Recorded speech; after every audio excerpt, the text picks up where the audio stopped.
Hola, espero estén bien. Con este teórico completamos el segundo seminario donde trabajamos el punto 4 que vemos en cada una de los módulos, de las unidades, donde trabajamos cuestiones relativas al género, la perspectiva de género y la historia de la psicología. Como les recordé en el pasado teórico, este punto 4 de cada uno de los módulos no entra como bibliografía a tomarse en el parcial, pero sí es una bibliografía que se integra al examen final y nos parece un hermoso ejemplo de por qué es historia social de la psicología.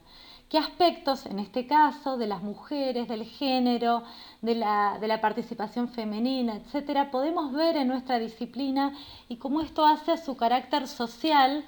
Porque la disciplina no está al margen de las valoraciones y de las consideraciones que había sobre las mujeres, los varones, las disidencias en cualquier momento histórico donde se producía conocimiento. Como vimos en la clase pasada, la categoría género la podemos ubicar con su surgimiento de distintas maneras, ¿no? Habíamos visto como categoría médica en el seno de la medicina y de las operaciones de cambio de sexo. Podemos ver en su surgimiento en las ciencias sociales, en lo que fue la segunda ola del feminismo en los años 60 y 70, donde se empezó a cuestionar la mujer como algo esencial, como algo ahistórico, atemporal, con una supuesta naturaleza femenina, y empezó a problematizarse eso que estaba dado casi como de un modo reificado, ¿no? Como un constructo natural y no como una categoría social repleta de significaciones, y de significaciones que estaban en relación a lo masculino. Por eso una definición típica de, bueno, cómo entendemos al género es entender que tiene un carácter relacional donde lo masculino y lo femenino se relacionan mutuamente y representan una forma primigenia de relaciones de poder, porque no solo se trata de que sean distintos, sino que hay una jerarquía donde unos son superiores a los otros. Esta es una definición de Joan Scott, que era una historiadora, una historiadora, y que es muy útil para entender la categoría género y su carácter de construcción, sus efectos de poder, pero que luego se enriqueció entendiendo en cuenta la diversidad, no solamente este binarismo de lo mujer y lo varón, sino que también lo diverso tiene un lugar que también es un lugar de jerarquizado, ¿no? La perspectiva de género en nuestra disciplina y en la historia tiene una clara relación con el feminismo, con posicionar a las mujeres y a la participación de las mujeres y entender cómo se deconstruyó la categoría mujer justamente en el seno de las críticas feministas, que tiene que ver con el lugar androcéntrico que tenía el varón blanco, heterosexual, occidental, como sujeto epistémico privilegiado para la ciencia, ¿no? Vamos a ver, como les dije, que se criticó esta categoría género en sus comienzos también por partir del sexo como algo dado, ¿no? En los años 60, 70 se decía, bueno, la diferencia sexual es la diferencia biológica, cromosómica, hormonal, y el sexo es la construcción cultural social que se hace históricamente partiendo de esas diferencias.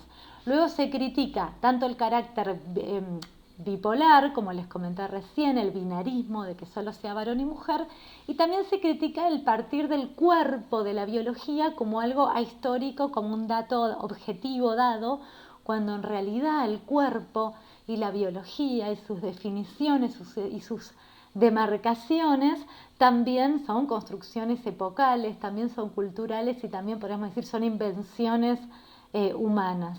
Y luego también se empezó a problematizar y a enriquecer la categoría género incorporando su carácter transaccional, entendiendo que no solamente tenemos que tener como variable de análisis el género, sino que también se entremezcla o se combina con clase social, ¿no? No es una mujer pobre que una mujer adinerada, con etnia, con raza, con orientación sexual. Entonces una mujer pobre, negra y lesbiana va a tener otra consideración social o va a vivir su feminidad su cuerpo de modo distinto que una mujer blanca heterosexual de clase alta, pese a que las dos sean mujeres. Entonces se empezó a ver también ese carácter transaccional que también hace a las relaciones entre las propias mujeres, entre los propios colectivos, entre los propios varones, entre los propios sujetos diversos, porque hay diferencias. Esto lo mostraron claramente las mujeres negras, diciendo, bueno, somos oprimidos en tanto negro, pero somos doblemente oprimidas porque dentro de los negros los varones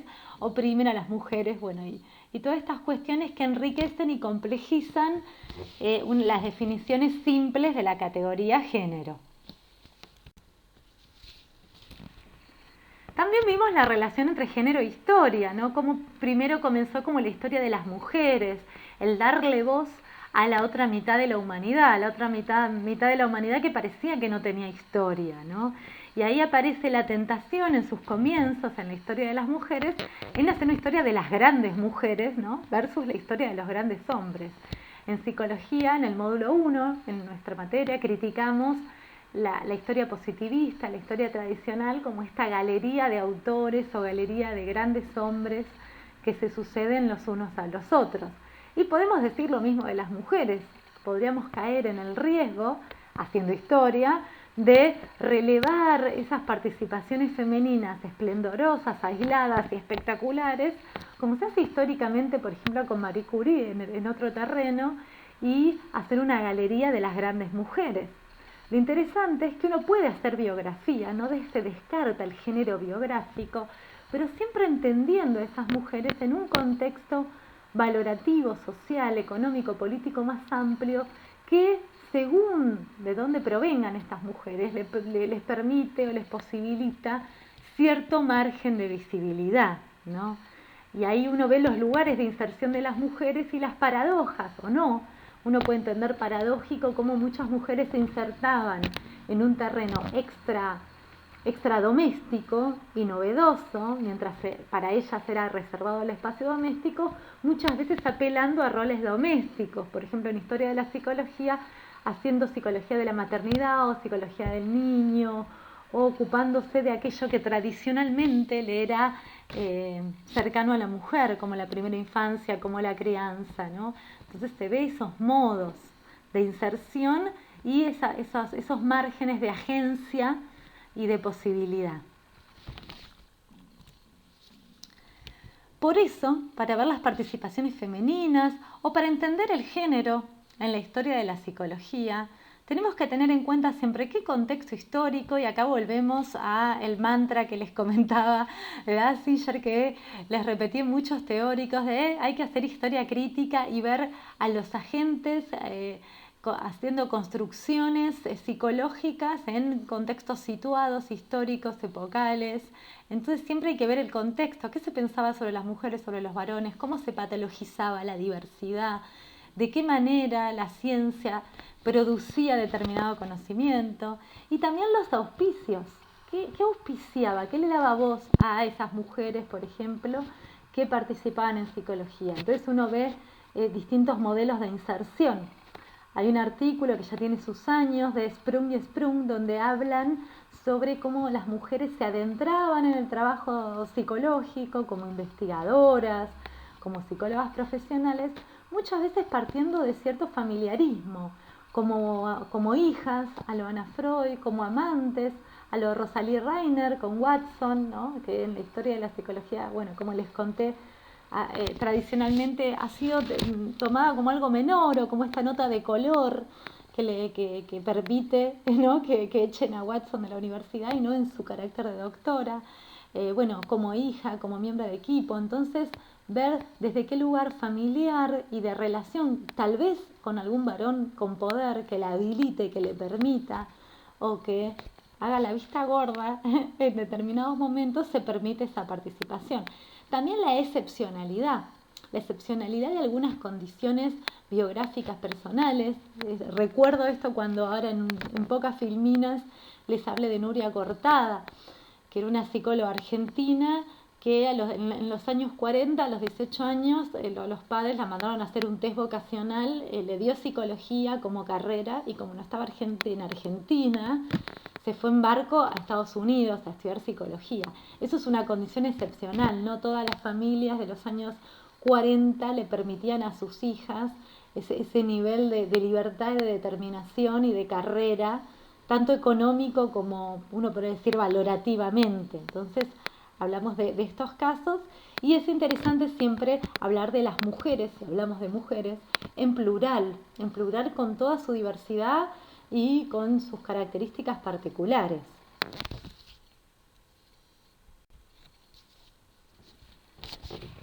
Como señalamos la clase pasada, si tenemos que tener una perspectiva crítica en la historia de la psicología desde el género, tenemos que tener una perspectiva crítica de algunas cuestiones que no solamente vemos en la historia de la psicología, sino que ustedes van a ver a lo largo de su carrera. Por ejemplo, criticar el esencialismo, entender ciertos constructos psicológicos, ciertas construcciones psicológicas, no como nos dice Ansinger, como construcciones humanas situadas, producidas por agentes en condiciones sociales específicas, sino como cosas de la naturaleza, ¿no? Entonces está la inteligencia, el afecto, la personalidad o la libido, como si fueran construcciones del Sol, la Luna y las estrellas, de aquí y ahora, aunque el Sol y la Luna y las estrellas cambian muchísimo en sus definiciones y en sus consideraciones, pero digamos de un modo naturalizado, reificado, cristalizado. Ahí hay que criticar el esencialismo, ¿no? La naturaleza femenina, el maternalismo, el instinto materno, por ejemplo. El antropocentrismo, esto que hablamos, el varón blanco occidental como parámetro de conocimiento, que lo vimos en Wundt y sus discípulos teorizando en el laboratorio sobre la mente en general con sujetos blancos entrenados, académicos alemanes, de una élite que se arrogaban la posibilidad de hablar sobre la mente en general, extrapolando esos hallazgos a todos los terrenos.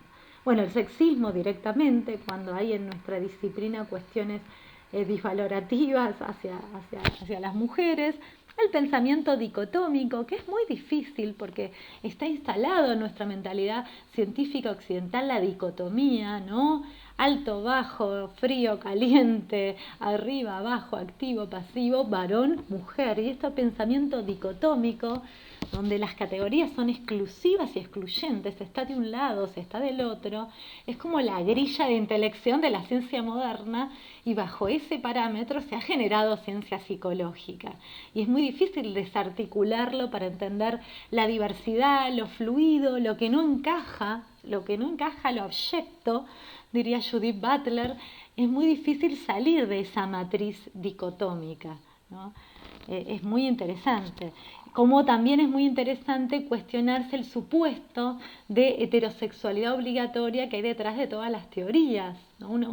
Esto lo teorizó muy bien Monique Witting, de esta idea, y Adrienne Rich, dos feministas teóricas, que cuestionaban que toda la ciencia y todas las artes y todas las producciones humanas parten de esta idea de la heterosexualidad como lo obvio, ¿no? Yo parto de la idea de que todos los seres son heterosexuales y lo que no es heterosexual aparece, bueno, como lo que tengo que teorizar aparte, lo que merece un capítulo, ya sea patologizante, ya sea, un capítulo, una nota al pie, pero se presupone que todo es heterosexual, ¿no? Este es un presupuesto muy fuerte en toda la disciplina, ¿no? Como algo, como un punto de partida. Bien, ya pensamos la aplicación de las perspectivas de género, cuestiones relativas a las mujeres y al género en el módulo 1 y 2.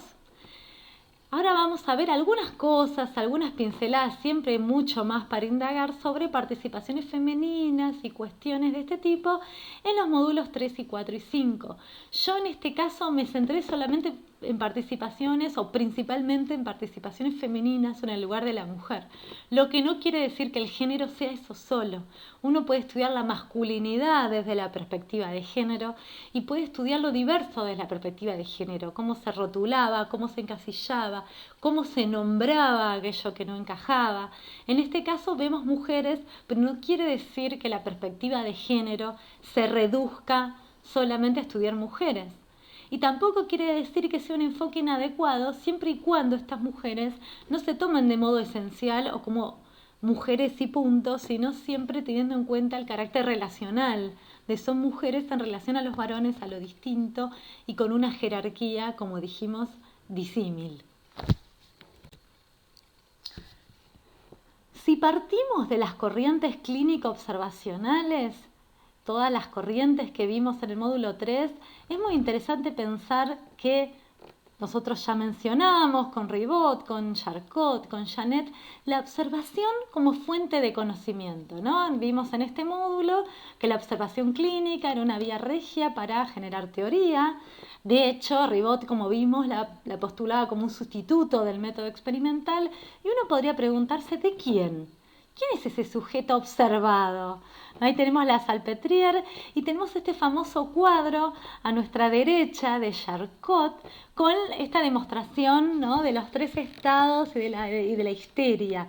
Y uno, si analiza este cuadro de la perspectiva de género, ¿qué observa?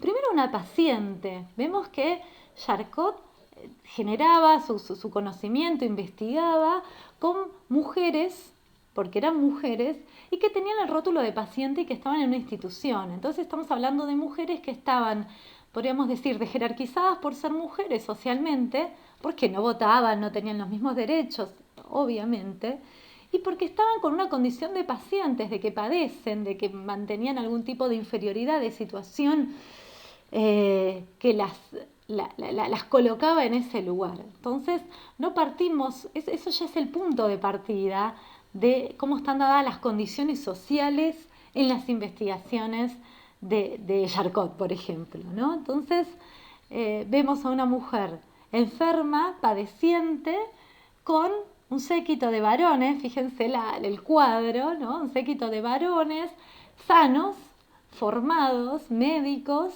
que están ahí observando. Entonces es interesante preguntarse, ¿la observación de qué? ¿De quién?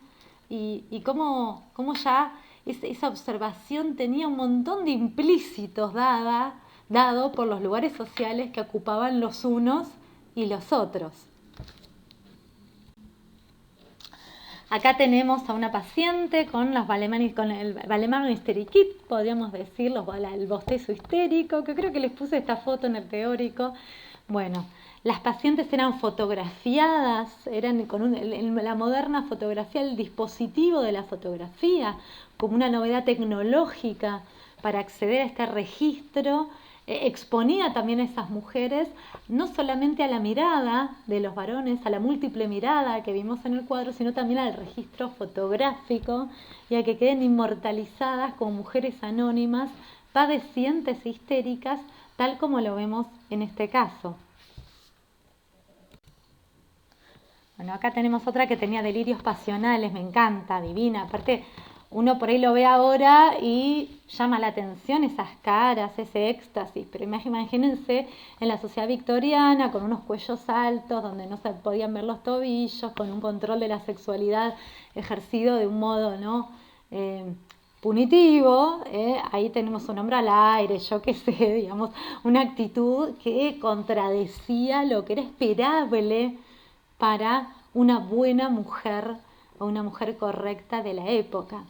Y ahora me viene a la mente algo, yo estoy de jurado de una tesis doctoral donde una persona en Buenos Aires analiza historias clínicas de un hospicio en Buenos Aires de principios de siglo privado que alojaba mujeres, ¿no? Y veía los diagnósticos en esta tesis que me tocó evaluar de las mujeres, y era interesante que se mezclaban diagnósticos de la época con apreciaciones subjetivas como mujer débil de espíritu, mujer poco conducente. Entonces se veía como las que estaban encerradas, las que habían tenido sus internaciones en este hospicio, de los cuales afortunadamente quedó como legado estas historias clínicas de principios del siglo XX, eran mujeres que en su mayoría no encajaban con los parámetros esperados de lo que era una buena mujer, del comportamiento que tenía que ver con qué era esperado para ese momento. Bueno, tenemos un famoso arco histérico, también dibujado, observado, recreado y siempre en clave femenina. interesante ver las paradojas y ver la mixtura, ¿no?, que tiene el psicoanálisis o las teorizaciones de Freud respecto de las mujeres. Digo la mixtura porque hay puntos antagónicos. Hay quien dice, bueno, el psicoanálisis posibilitó la inserción de mujeres totalmente, ¿no? Hay revisiones tempranas de género y psicoanálisis, y bueno, el psicoanálisis estaría a favor de la liberación de la sexualidad o la opresión de las mujeres y por lo tanto sería muy progresista. Y hay feministas que ubican en el psicoanálisis el cuco, ¿no?, de la familia nuclear patriarcal y de la envidia del pene y un montón de constructos teóricos que habrían infantilizado a la mujer, como la teoría del orgasmo familiar. Miren qué fallido el orgasmo familiar. El orgasmo vaginal o el orgasmo de clítoris, ¿no? Esta distinción de Freud que trajo también un montón de discusiones sobre si las mujeres que tenían el orgasmo de clítoris entonces eran más infantiles, si eran inferiores, si evolutivamente estaban fijadas a etapas tempranas. Digamos, hay muchas críticas de un lado y del otro, y como siempre hay que ir a las fuentes y tener una perspectiva crítica, y también humanizar y contextualizar históricamente al psicoanálisis. Entonces, por ejemplo, acá tenemos las fotos, está Freud con la mujer, con Marta Bernal, está la que está arriba de negro es la cuñada de Freud, que vivió con la pareja toda la vida y fue una interlocutora de Freud. Tenemos a Ana, a la hija. Bueno, las tenemos a todas acá.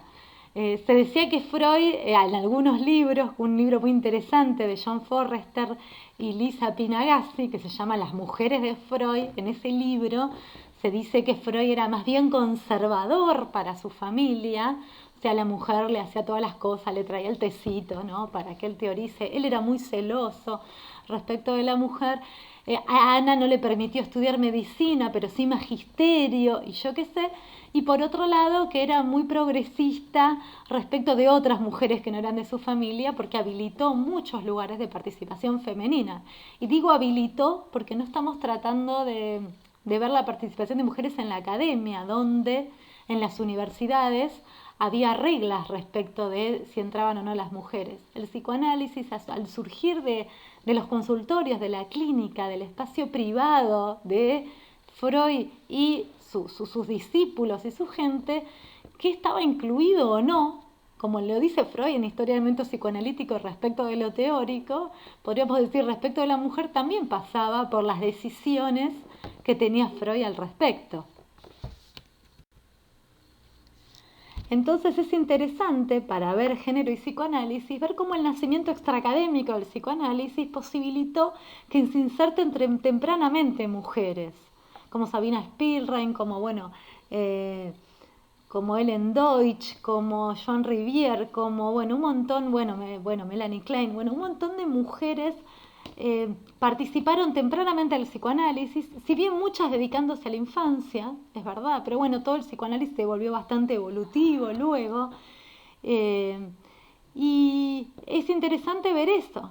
Quizás esas posibilidades de inserción dependían de qué tan machista o no era Freud, o qué tan válidas veía a las mujeres como interlocutoras, que de hecho sí las veía. Entonces, históricamente, desde la historia crítica, hay que tener en cuenta ese nacimiento extraacadémico, que es muy distinto a la tradición centenaria de las universidades, donde fue mucho más difícil el acceso de las mujeres, porque se encontraron con trabas reglamentarias, universidades y tradiciones consolidadas, donde las mujeres no pasaban por ahí. Mientras que el consultorio de Freud, no sé, era a quién posibilitaba Freud y a quién invitaba, ¿no?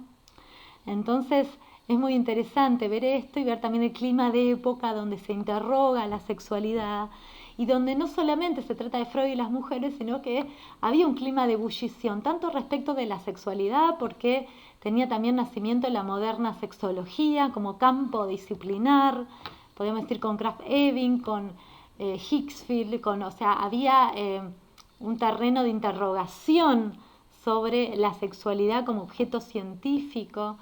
de estudio, de intelección, y también había movimientos feministas, sufragistas, que estaban en la época, que ponían en cuestión el lugar y en jaque el lugar de la mujer en la sociedad y en la familia. Y nosotros tenemos un texto de Baños Orellana que es sobre Sabina Spielrein. Sabina Spielrein es un caso interesante para ver la relación entre Jung, Freud y su propia teorización, su propio lugar.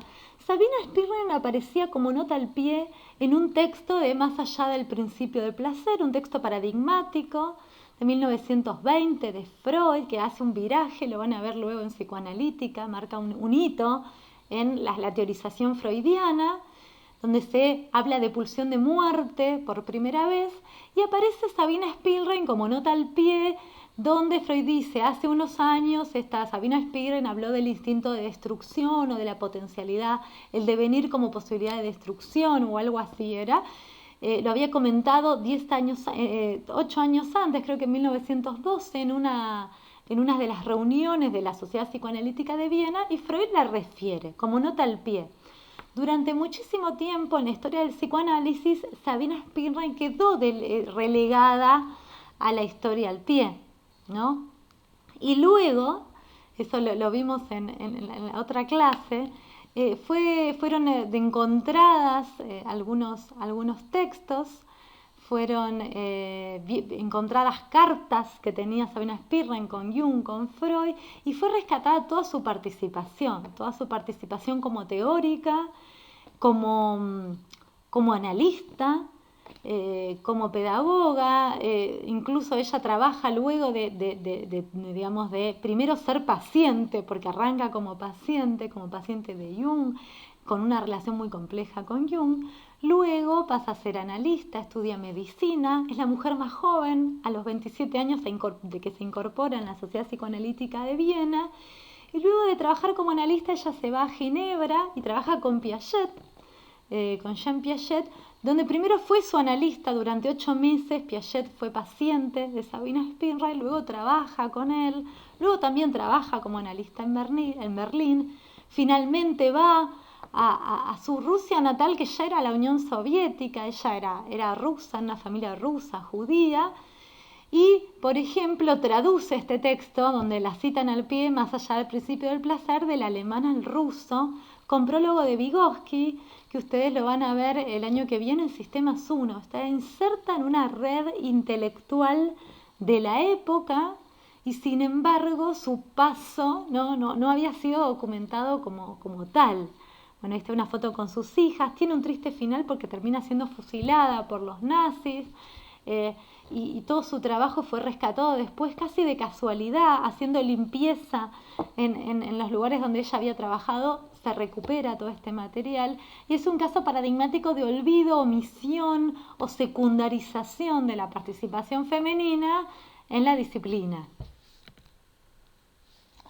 Después tenemos otros casos sobre mujeres que influyeron en las teorías de sus maridos y participaron y fueron interlocutoras muy potentes y quizás no figuraron oficialmente, como Raisa Timofeevna Epstein, que es la mujer de Adler, ¿no? Y que está con todos los niños. Es una hermosa foto con todos los chicos que tuvo con Adler. Y ella era una militante feminista y socialista, ¿no? Y Adler discutía sus trabajos con ella, y muchas de las concepciones más socialistas que tienen que ver con el sentimiento de comunidad y con cierta relación con lo social y con los otros, que está muy presente en Adler y que no lo vemos tan desarrollado en Freud y en Jung, digamos, que uno lo puede decir, está más al nivel de lo intrapsíquico, la posibilidad de cura, o bueno, en Jung hay una conexión con el simbolismo, con lo arquetípico, pero en Adler está esta propuesta de restablecer el sentimiento de comunidad como principio terapéutico para los neuróticos, y en esto tiene mucha importancia el papel de la militancia del feminismo y el socialismo de su mujer, porque estamos hablando de el lazo con los otros y con la comunidad. Entonces también parece interesante cómo hay ideas que son sugeridas, quizás son escritas, y las autorías y las paradojas de las autorías quedan, ¿no?, en el limbo. Con esto no estoy diciendo que ella haya escrito cosas y las haya firmado Adler, como sí ha dicho, se ha pensado que ha hecho Jung de Sabina, o Sabina lo ha dicho en alguna carta, pero sí es interesante como este papel de interlocutora, que quizás hoy podría ser una coautora o alguien a ser mencionado, no figura oficialmente en los textos clásicos de Adler. Y en el módulo 4 tenemos un texto de Mera Mahler, ¿no? Cuando hablamos de psicólogos de la Gestalt siempre hablamos de los varones, no hablamos de Wertheimer, de Kohler, de Kafka, porque en su mayoría eran varones, porque la ciencia del momento no posibilitaba tampoco la inserción de mujeres. Y tenemos este caso de Mera Mahler, que también tiene un recorrido muy particular porque podríamos ubicarla como una compañera de equipo. Ella se inserta en un grupo de trabajo, en el grupo de Kurt Lewin, ¿no? Su tesis son acciones de sustitución de distinto grado de la realidad. Ella trabaja con cómo conciben imaginariamente la realidad y cómo se sustituye eso a nivel psíquico. Y es un caso paradigmático para ver el carácter social de la historia de la psicología, porque ella comienza en Alemania, trabaja con los gestaltistas y luego participa de esta diáspora de investigadores por el ascenso del nazismo. Ella era judía, entonces luego hace todo un recorrido donde termina en la Universidad de Tel Aviv, en Israel, y se dedica no tanto a la psicología experimental, como había sido sus inicios, la psicología experimental alemana, sino que se va adaptando a las demandas sociales, uno podría decir, al interés intelectual que estaba en ese momento en el suelo, ¿no? El interés intelectual, como le pasó a Lewin, ¿no? Que fue a Estados Unidos y se dedicó más a la psicología social y pudo tener ahí una inserción que quizás no pudo tener Wertheimer en Estados Unidos. Ella se adaptó digamos, a las demandas que había en ese momento y se dedicó más a la vertiente clínica y a la atención clínica desde una perspectiva adleriana. Ella culmina sus años de trabajo como terapeuta siguiendo el modelo de Adler, ¿no? Y es interesante ver todo ese recorrido desde una historia tradicional, positivista, o podríamos decir una historia interna o muy biográfica de las grandes mujeres. Podríamos ver a una heroína que va cambiando de temas, porque, no sé, va cambiando de temas. Y si uno ve qué posibilidades, en qué contexto, ¿no? Con qué miedo, ¿no? Se va insertando en los lugares y escapando de otros lugares que le significaban la muerte, y cómo esto se da en un contexto social, uno puede ver esos intereses enmarcados en los intereses intelectuales del momento. Y yendo a la Argentina, tenemos estos ejemplos que trabajamos y de modo azulado, de fondo azulado a la izquierda, está Clotilde Guillén. Clotilde Guillén era la única mujer entre 40 miembros de la Sociedad de Psicología de Buenos Aires. Como sabemos, en Argentina las carreras de psicología se crean a partir de los años 50, de mediados de los 50, y tenemos los primeros psicólogos recibidos como tales a comienzos de los años 60 del siglo XX. Entonces, en esta psicología tenemos una psicología que es una psicología antes de la profesión, no una psicología profesional, ¿no? Si tomamos como hito la profesionalización, que es el hito que toma Danziger para decir, bueno, aquí nace la disciplina. Tenemos una psicología a principios del siglo XX que estaba en manos de pedagogos, filósofos, politólogos, psiquiatras, médicos.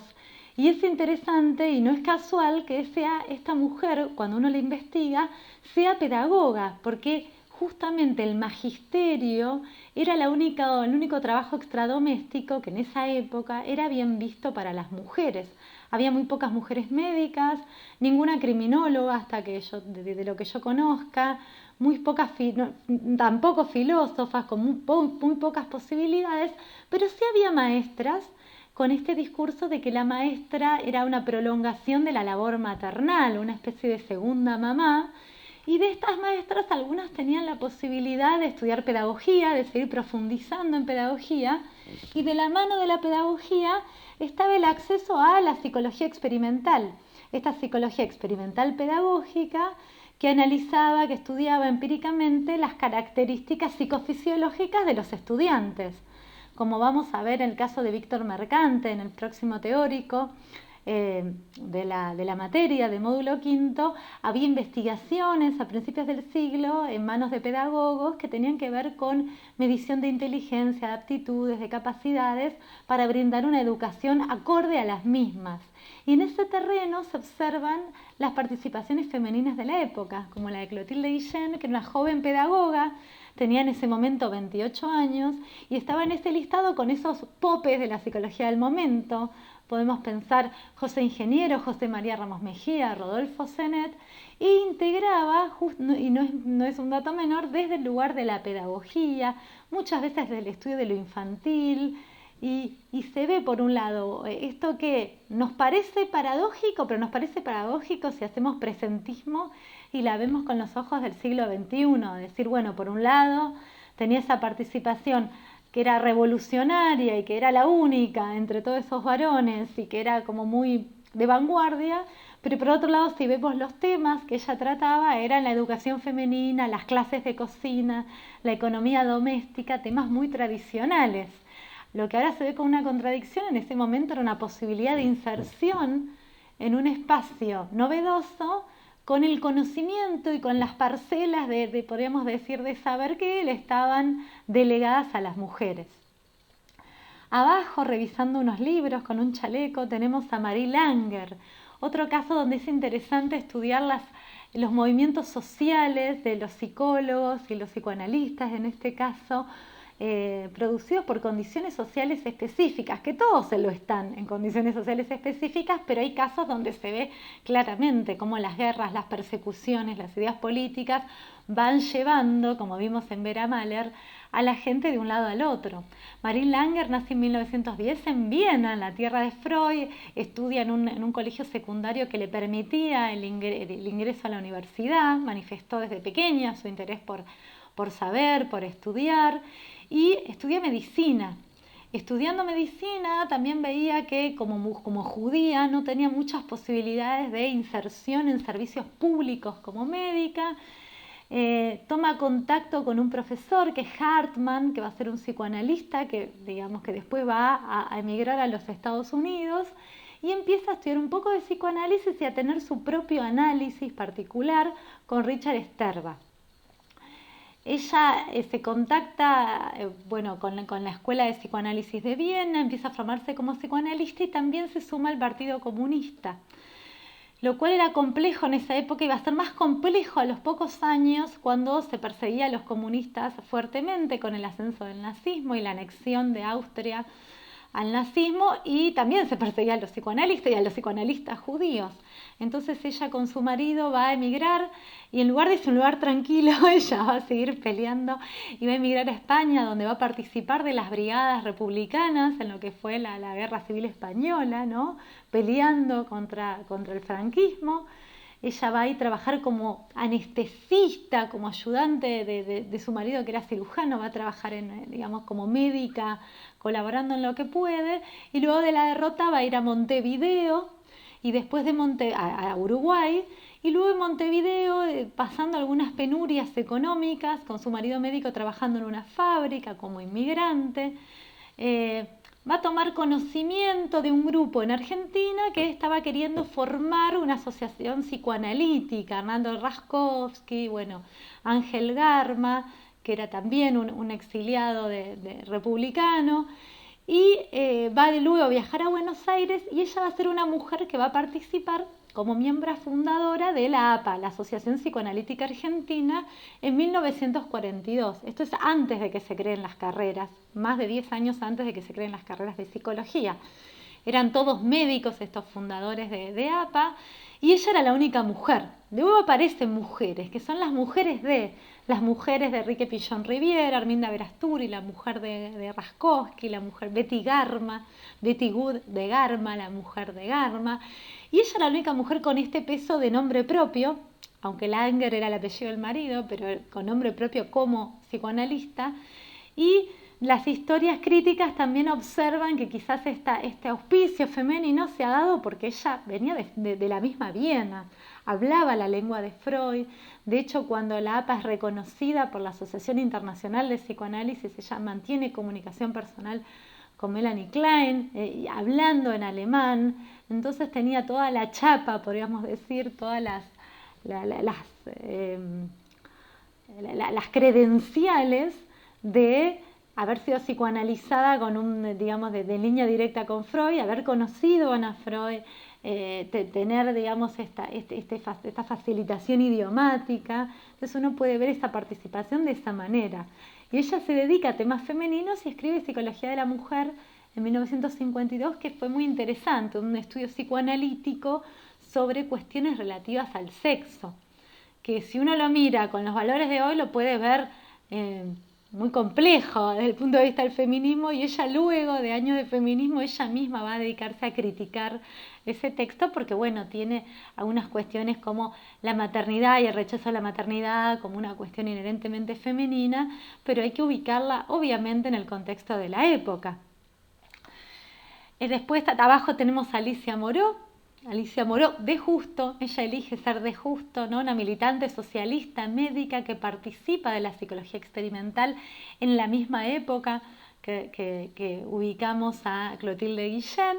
Y después tenemos más joven y más grande a Nuria Cortada, luego va a ser de Coan, pero es Nuria Cortada, que como les comenté venía de una familia excepcional, también exiliados de la Guerra Civil Española. Y cuando ella termina la escuela con sus 17 años, sus padres la mandan con Emilio Mirey López, que era un reconocido psicólogo, también español, también exiliado, que le hace una especie de test vocacional donde el resultado es psicología, y ella se va a Estados Unidos en barco. Ella tiene una autobiografía muy hermosa, que la tenemos en nuestra bibliografía, donde ella cuenta que va en barco, que tiene 18 años, que va a un país desconocido, y ella se forma en Estados Unidos y se recibe de psicóloga en Estados Unidos porque, como sabemos, es el país donde la carrera surge como carrera, como profesión. Luego ella viene a Argentina y ella misma comenta que le decían, ¿qué es ser psicólogo? ¿Qué sos? ¿No? ¿Sos psicóloga? Porque no había psicólogos en Argentina y no se sabía qué era ser psicólogo. Entonces no solamente podemos decir que el primer psicólogo en Argentina fue una mujer recibida de psicólogo con participación, que fue Nuria, y que participó en la elaboración de los primeros planes de la carrera de estudio de la UBA, participó en la confección, porque cuando se diseñaron los planes, como también participó otras autoras, creo que fue Telma Reca, bueno, eso después cuando veamos profesionalización, hubo mujeres que participaron en delinear los primeros planes de estudio de las carreras.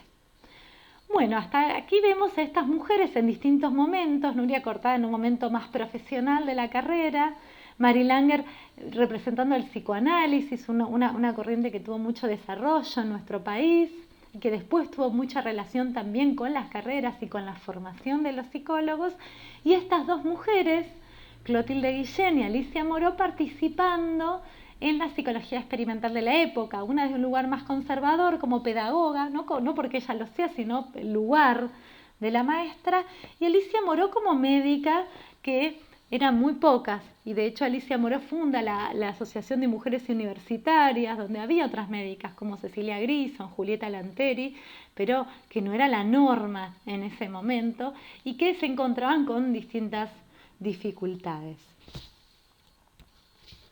Bueno, les agradezco su atención, espero tengan en cuenta este seminario para preparar los temas y como ejemplos de cómo estas vidas, estas trayectorias, estas teorizaciones tienen que ver con las condiciones sociales de cada momento y su relación con la historia de la psicología.